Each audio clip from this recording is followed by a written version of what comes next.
we have a special guest, Sister Connie Zhang.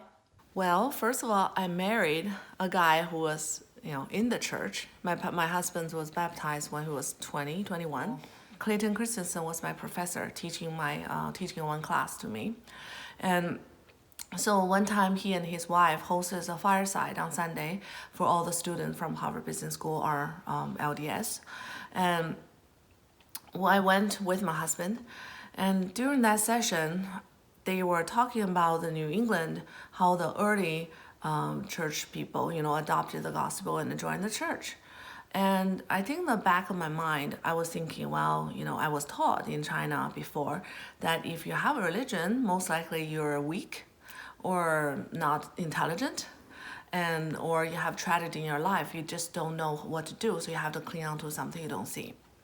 So, but when I look at Clayton Christensen, Professor Christensen, I said, he's very intelligent, very accomplished, and meanwhile very loving and very humble. How does that happen on him? Why would he be faithful, right?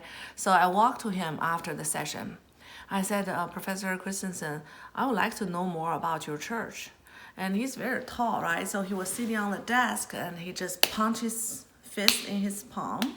I remember very clearly, he did this. He said, "You made my day." Because he actually set up a deadline with God every year that he'll bring someone to the gospel. He asked Heavenly Father to send someone to him, and then I showed up. So we were sitting in his living room.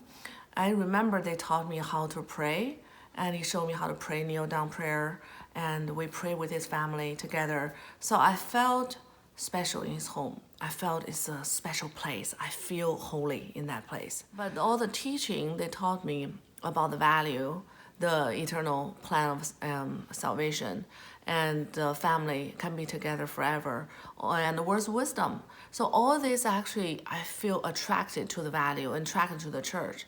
And they also invite me to get to know more people from the ward, and I felt connected to the people. So I hope this is helpful to you. And I testify that definitely this church is the true church, and the gospel of Jesus Christ is amazing truth, and it will definitely bring happiness to your life if you follow the gospel of Jesus Christ. Wasn't that beautiful? Remember, expect America.